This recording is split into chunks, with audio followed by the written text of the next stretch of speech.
Le pouvoir de la religion pour tourner les hommes vers la bonté, c'est le thème du rassemblement interreligieux qui a débuté aujourd'hui à Bamako, une rencontre qui coïncide avec le 27e jour du mois béni de Ramadan.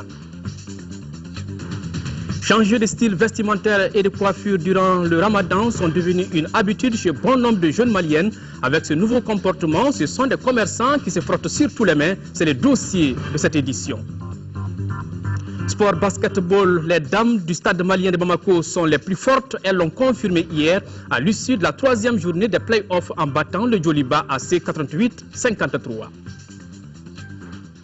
Voilà pour les titres. Mesdames, Messieurs, bonsoir et bienvenue dans cette édition. Nous ouvrons ce journal par les activités du président de la République. Le président de la République par intérim est arrivé hier dans la soirée à Djeddah. À sa descente d'avion, Dioncounda Traoré a été accueilli par le prince Michal Ben Malid Al Saoud, neveu du roi et gouverneur de Djeddah. Après un bref entretien entre les deux personnalités, le président Dioncounda Traoré est parti pour la Mecque où il prendra part au Umrah. Auparavant, le président de la République s'était rendu au Tchad où sur place, il s'est entretenu avec le Premier ministre. Nous retrouvons nos envoyés spéciaux Idrissa Traoré et Niaza Koulibaly. Première étape de cette visite du président Dioncounda Traoré en Arabie Saoudite pour l'Umrah, le petit pèlerinage à la Mecque, N'Djamena, où il a effectué une escale technique. À l'accueil, le Premier ministre tchadien Joseph Djimnangar Datnadji, accompagné du consul du Mali à N'Djamena, M. Mokhtar Saleh. Aussitôt, dans le salon de l'aéroport, le président Dioncounda Traoré a eu un bref entretien avec M. Datnadji. Le président Idriss Déby étant en tournée à l'intérieur du pays, nous a-t-on dit. Après N'Djamena, cap sur Djeddah, où le président de la République par intérim, M. Dioncounda Traoré, a été accueilli en début de soirée par le prince Michal Ben Majid Al Saoud, neveu du roi et gouverneur de Djeddah. Après un bref tête-à-tête avec le prince Michal Ben Majid, le président Dioncounda Traoré s'est rendu avec sa délégation à la Mecque par la route pour l'Umrah. Activité politique à présent, le candidat du Rassemblement pour le Mali se prononce enfin sur le premier tour de l'élection présidentielle du 28 juillet dernier. Ibrahim Boubacar Keïta salue le peuple malien pour sa mobilisation massive et son vote utile. IBK invite ses compatriotes à rester mobilisés pour les prochains rendez-vous. Reportage Bourama Traoré. Le candidat du Rassemblement pour le Mali rompt le silence et s'exprime sur le premier tour de l'élection présidentielle du 28 juillet. Les premiers mots d'Ibrahim Boubacar Keïta sont ceux du remerciement du peuple malien pour sa mobilisation historique et son engagement en faveur de la démocratie. Chapeau à notre peuple. En m'accordant environ 40% des suffrages et une large avance sur les autres candidats, le peuple malien a exprimé un premier choix très clair. Un premier choix très clair, mais aussi un premier succès pour le Mali selon les candidats du RPM. À en croire Ibrahim Boubacar Keïta, le meilleur est à venir. Mais cela passe par un vote massif au second tour prévu pour le 11 août, a-t-il indiqué. Le 11 août, je vous demande d'amplifier votre vote. Je vous demande de m'accorder une majorité claire et nette, une majorité indiscutable, qui me donnera la force de conduire le redressement national auquel vous aspirez. Le vainqueur du premier tour de l'élection présidentielle dit incarner le vrai changement pour bâtir un Mali nouveau, un Mali de paix. Faites le choix de la justice et de la vérité. Faites le choix du courage et de la volonté. Faites le choix de l'éthique et de l'intégrité. Maliennes et Maliens, le Mali a rendez-vous avec l'histoire. Vous avez rendez-vous avec l'histoire. Avec l'aide de Dieu, je suis à vos côtés, je resterai à vos côtés pour réussir ce rendez-vous. Inch'Allah. Pour l'honneur du Mali, pour le bonheur des Maliens. Le candidat du RPM à l'élection présidentielle conclut par un appel à ses militants à préserver l'esprit de paix et de responsabilité qui a prévalu tout au long du processus électoral. Nous continuons de recevoir des réactions après le premier tour de l'élection du président de la République. Le Séné de Faso Yirouatom, après des résultats du premier tour, félicite le peuple malien pour sa participation massive à ce rendez-vous électoral, félicite l'ensemble de ses militants et sympathisants. Pour le deuxième tour, le parti demande à tous ses militants de voter Ibrahim Boubacar Keïta. Autre réaction, celle du président du Rassemblement pour le Mali qui remercie ses militants et sympathisants pour avoir pris part à ces scrutins et rappelle que la voie à suivre pour le deuxième tour, la direction du parti est en concertation et définira incessamment la ligne à suivre. Je vous l'annonçais dans les titres, les pouvoirs de la religion pour tourner les hommes vers la bonté. C'est le thème retenu par la Fédération pour la paix universelle qui a organisé aujourd'hui un rassemblement interreligieux. Cette rencontre coïncide avec le 27e jour du mois de Ramadan, la journée commémorative aussi de la disparition du fondateur de la Fédération. La cérémonie était placée sous la présidence de Traoré Mintou Doucouré, épouse du président de la République. Compte rendu Garibou Pérou. L'islam et le christianisme recherchent la paix universelle. Ce rassemblement interreligieux sous le thème « Le pouvoir de la religion pour tourner les gens vers la bonté » reste un cadre idéal. Il est organisé par la Fédération pour la paix universelle et coïncide avec la première date commémorative de son fondateur coréen, Dr Sang Yang Moon. L'islam et le christianisme, dans leur forme la plus pure, ne sont pas des religions de conflit et de confrontation. Toutes les deux attachent de l'importance à la paix.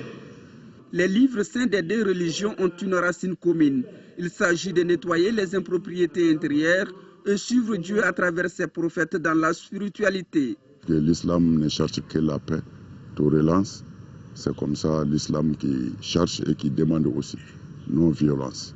La restauration de la paix mondiale et de l'unicité des hommes est possible, pourvu que les uns et les autres acceptent le déploiement d'efforts et affichent une volonté constante. Une culture de paix et de non-violence signifie que la paix devrait être une façon d'être, de faire et de vivre au sein d'une société, ancrée profondément dans les consciences et les attitudes. La tenue de cette rencontre est une expérience spirituelle. Ni l'islam ni le christianisme ne sont dans l'erreur, mais seulement un enseignement erroné de ces religions engendre des préjugés. Pour ce faire, chaque religieux doit s'impliquer pour mettre fin à toute guerre, ont-ils précisé. Après la projection d'une vidéo sur le parcours du docteur Sang Yang Moon, Mme Traoré Mintou Doucouré, première dame du Mali, Mme le ministre de l'Emploi et de la Formation professionnelle et Mme le ministre de la Famille, de la Promotion de la Femme et de l'Enfant sont distinguées ambassadrices de la paix de la Fédération pour la paix universelle. Le scrutin du dimanche dernier s'est déroulé sur toute l'étendue du territoire national, y compris à Kidal, où l'on a noté cependant une faible participation. Comment améliorer le taux de participation pour le prochain tour? C'est le sujet qui préoccupe l'Association nationale des jeunes du Nord pour la paix et le développement de Kidal. Elle a présenté ce matin un projet sur le sujet, compte rendu à Guibou Koulibaly. Au premier tour de l'élection présidentielle, le taux de participation de la population dans la région de Kidal était plus faible que dans le reste du pays. Et ceci à cause de la crise que traverse cette région.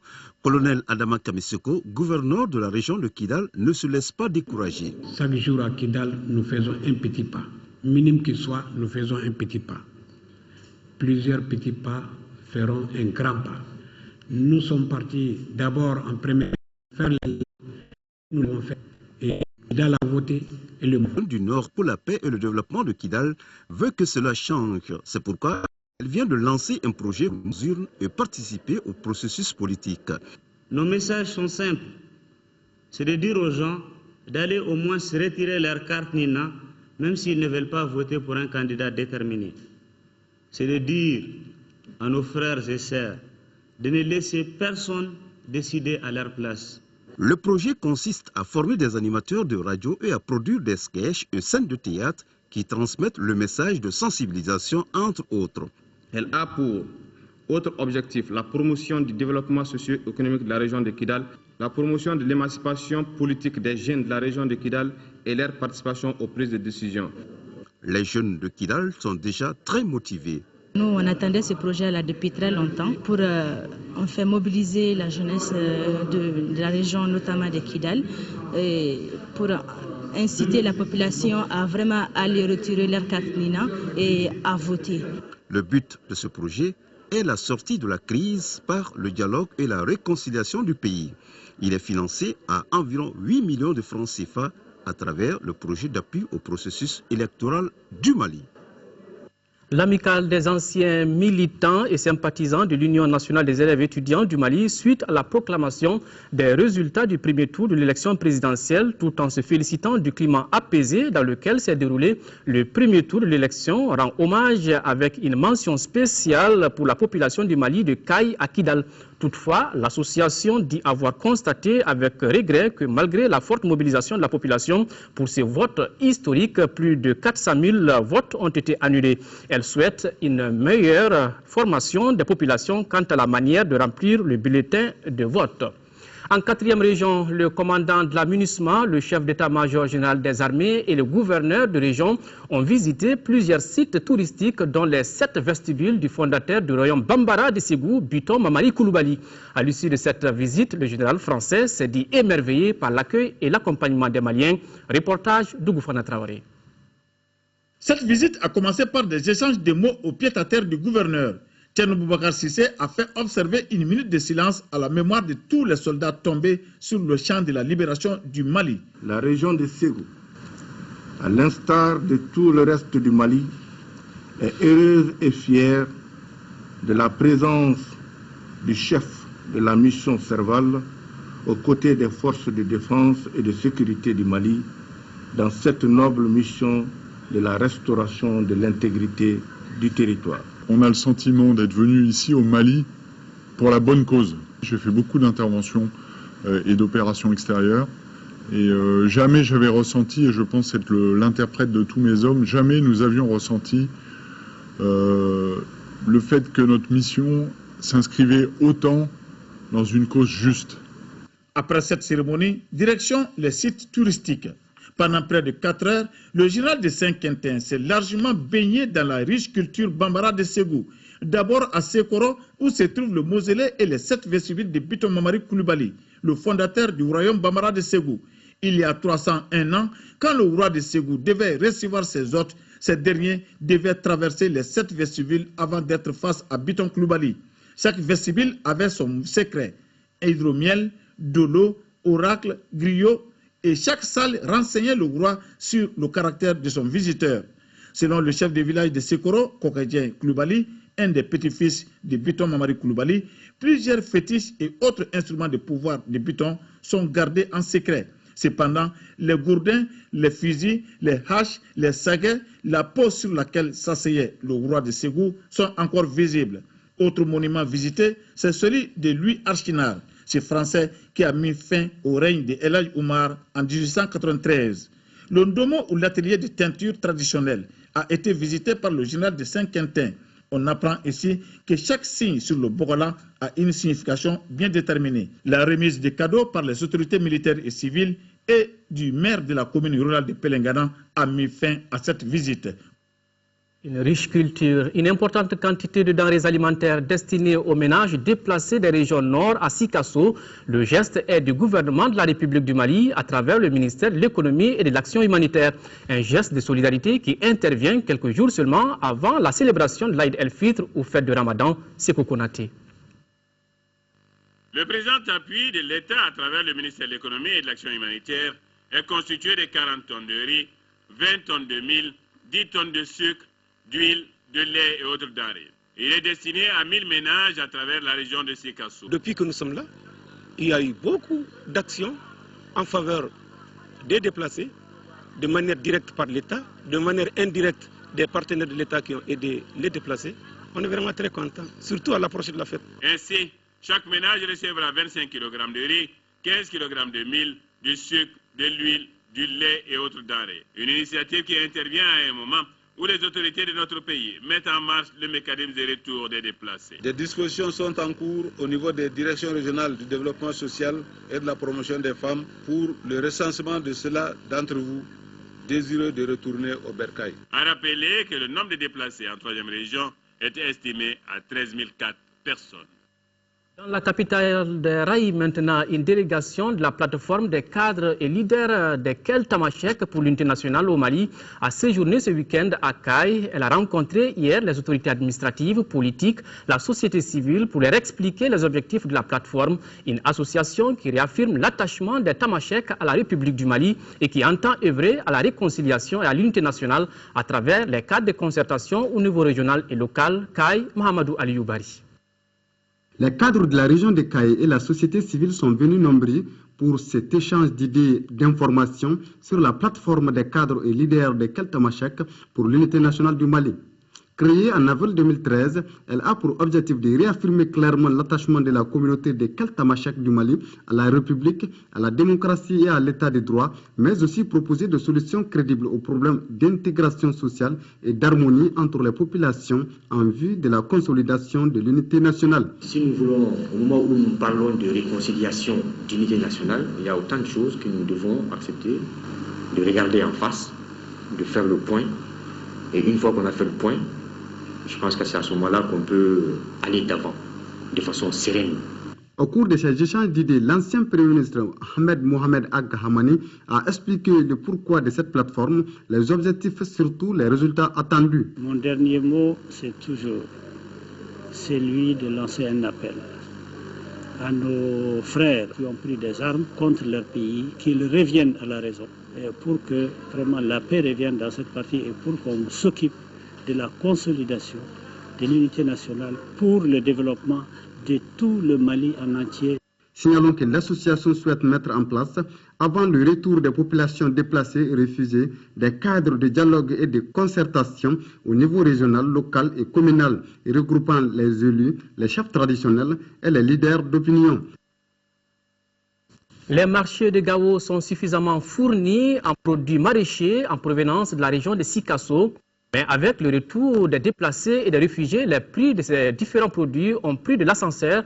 Outre les légumes, tenez-vous bien, le kilogramme de viande est passé de 2 000 à 3 000 francs CFA. À Gao, acheteurs et vendeurs se plaignent de cette situation. Drissa Kone et Djibril Bakayogo ont fait un tour au marché de Gao, suivant les reportages. À quelques jours de la fin du mois de Ramadan, les produits maraîchers et les tubercules en provenance de Sikasso se font rares sur les marchés de Gao. Le système est simple.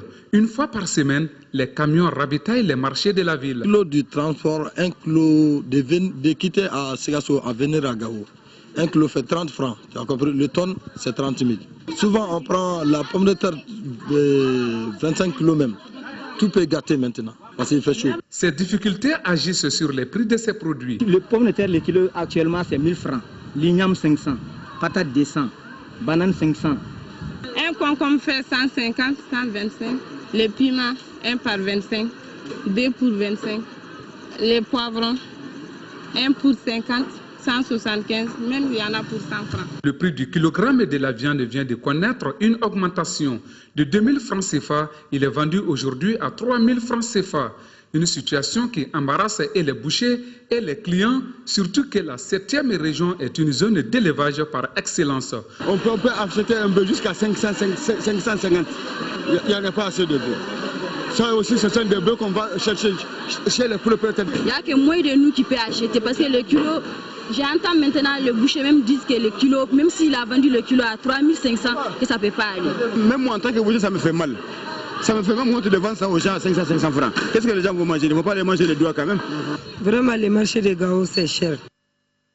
Après la viande, parlons à présent des poissons. Au Sénégal, le produit est de retour dans les plats et c'est là 1 an après l'interdiction de la pêche industrielle. Cette mesure qui avait été prise par le gouvernement visait à renouveler le stock. Aujourd'hui, dans le pays, on retrouve le poisson de meilleure qualité pour le plat national. Il s'agit du tchapidien et la marmite est au feu. Suivez. Khadi vient faire ses courses au marché Castor. Ce matin, sa vendeuse habituelle n'a pas son poisson préféré.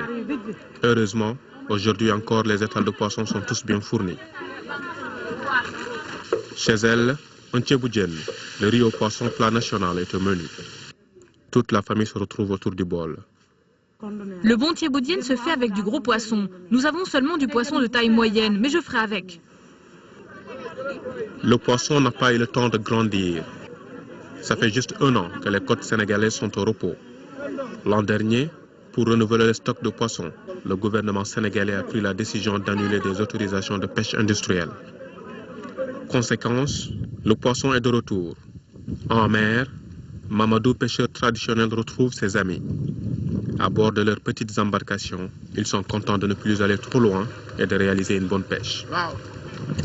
C'est vrai que nous ne voyons pas toutes les espèces habituelles. Mais là, nous avons des espèces moyennement appréciées. Puisque ce sont les seules que nous attrapons, leur prêt à grimper, et ça nous fait vivre. Greenpeace veut aller plus loin. L'organisation environnementale sensibilise les pêcheurs artisanaux. Ces derniers sont estimés à plus de 20 000 sur la côte. L'ONG les appelle à une pratique plus responsable pour préserver et améliorer les ressources halieutiques. En accrochant un poisson sur le filet, le pêcheur lance un message. Nous voulons que nos filets se remplissent. Nous voulons que vous arrêtez de saccager nos océans. Nous voulons que nos moyens de subsistance soient préservés. Les pêcheurs traditionnels assurent maintenant près de 90% de la consommation locale de poissons. Au Sénégal, on rêve déjà du retour en quantité des espèces comme le tchof ou mérou blanc. Cette espèce emblématique qui faisait la fierté des Sénégalais et la particularité du riz au poisson.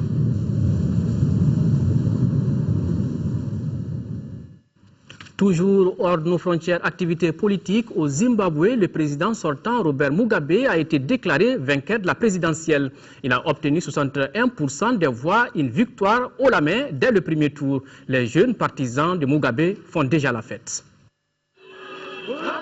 Les jeunes partisans de Robert Mugabe exultent et célèbrent symboliquement l'enterrement de l'opposition.